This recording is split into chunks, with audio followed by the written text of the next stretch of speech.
As a civilization, we've obviously had a great run. We've done very well. We've had the Industrial Revolution. We've survived that. We've built a lot of modern military technology. We've survived that so far. We've built a banking system, and we're still struggling with that part of it. But we've had a good run. It's kind of like when I was working on Wall Street for 7 years. I had the experience some people would have. Let's say working at a meat processing plant, they become vegetarian. And you work on Wall Street, and you see how these banks like Goldman, J.P. Morgan, these other banks make money. When you see money, it kind of makes you sick. Well, I think if the people knew what the banking system is up to, as Henry Ford said, there would be a revolution tomorrow morning. The fact is, most people think that what a bank does is lend you money that someone else has put in the bank previously. But what a bank actually does, what a commercial bank does, is to create money from nothing and then lend it to you at interest. If I do that, if I manufacture money in my own home, it's called counterfeiting. If an accountant creates money out of nothing in the company accounts, it's called cooking the books. But if a bank does it, it's perfectly legal.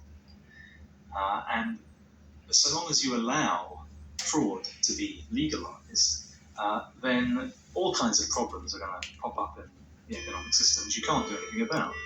Private banks create money out of nothing and lend it at interest. Now, that sounds absurd.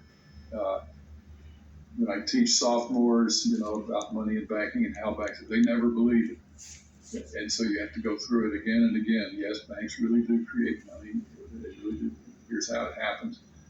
And it's absurd, and they're right to doubt that could possibly be what's really going on. But it is.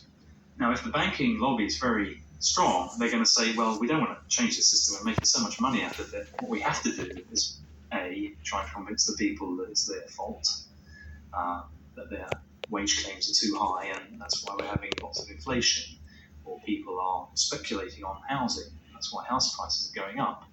What they're not going to say is that this is happening because banks are creating money out of nothing and pumping it into the system, and that's why prices are going up. But how is it that we've ended up with a system in which banks have the power to create money? Since 1971, when President Nixon took the United States off what was left of the gold standard, the world has operated under a system of money known as fiat. The dollar, the pound, the euro are all government fiat currencies. Fiat is a Latin word meaning let it be so. It is the law that this government currency be money. Indeed, without that legal enforcement, and the fact that we must pay taxes with this money, that dollar bill or that computer digit that represents a dollar would be pretty much meaningless. Only the government has the power to issue fiat money, but banks can create it through lending. Over the last 40 years, since this system of fiat money became the global norm, the supply of money has grown exponentially. In fact, we've seen the greatest growth in the supply of money in history. But who benefits? Of course, those that have the power to issue money, governments and banks. Then, those companies and individuals that get this money early. They can spend it before the prices of the things they want to buy have risen to reflect the new money in circulation.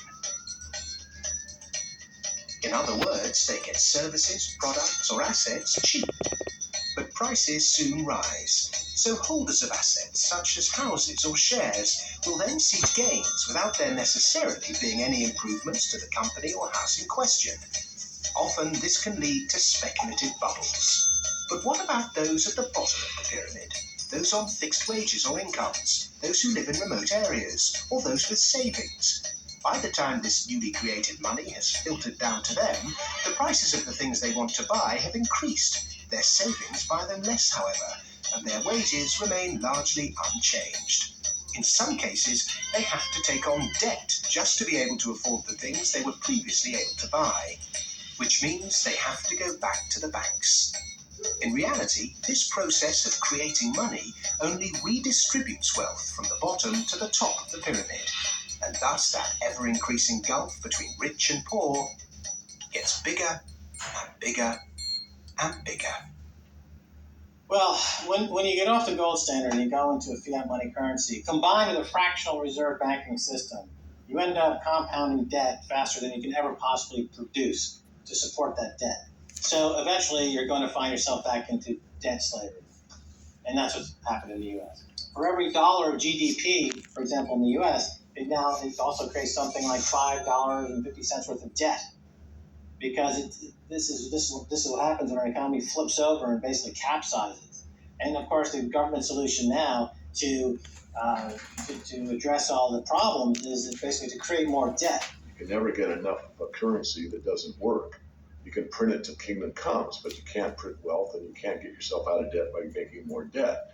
If you could print wealth, Zimbabwe would be the largest, most prosperous country on the planet. We all know it doesn't work. Of the money in the world today, 97% of it is debt. The French philosopher Voltaire once said, all paper money eventually returns to its intrinsic value, 0. For 3 generations, the world watched the fight between capitalism and communism. But in the 1980s, the Russian economy started to collapse. The Soviet Union capitulated, and so-called capitalism reigned supreme.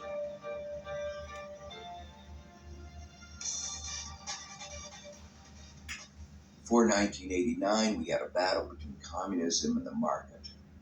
And in that battle, there was a sense of, let's not expose the flaws in the market economy. This is too important of a battle that you don't criticize our team while we're fighting their team. And their team, associated with authoritarianism, with a failure to deliver well-being to their society, it was very clear that if you had to choose between these two, which was better? Communism failed first for various reasons. I think it was inefficient, human rights, lack of respect, so forth. So capitalist West has been continuing in a triumphalist mode, thinking, our adversary has failed. That means we're doing everything right. Both systems are trying to do something which is fundamentally impossible, grow forever. And they're both going to fail. One failed first. Capitalism is going to fail later, or it's failing now.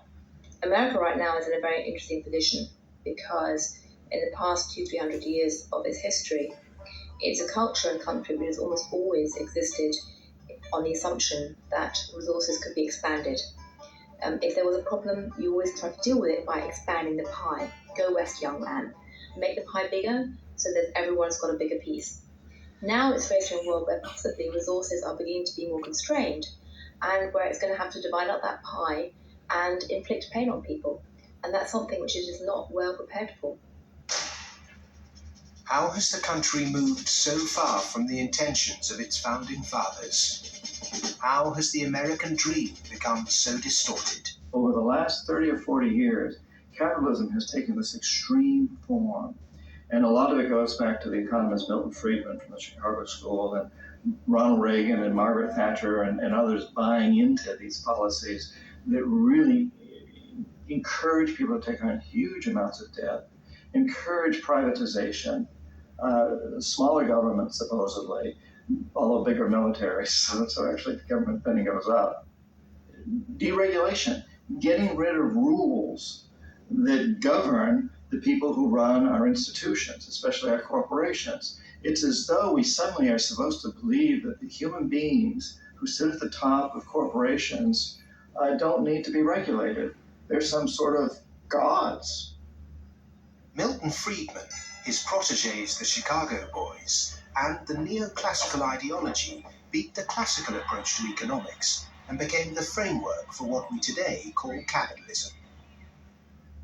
There are two main competing economic approaches which determine how we humans manage the world and distribute wealth.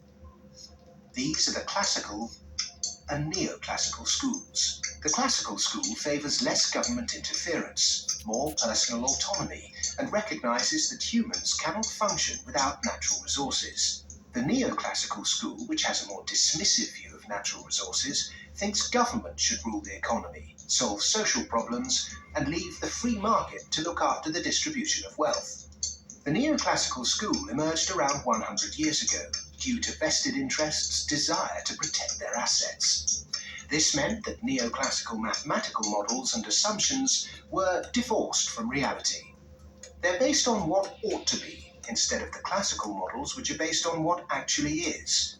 It's these neoclassical models which favour large corporations that have been used to legitimize the financialization of the global economy. Championed by Ronald Reagan and Margaret Thatcher, neoclassical economics still dominates policy making today.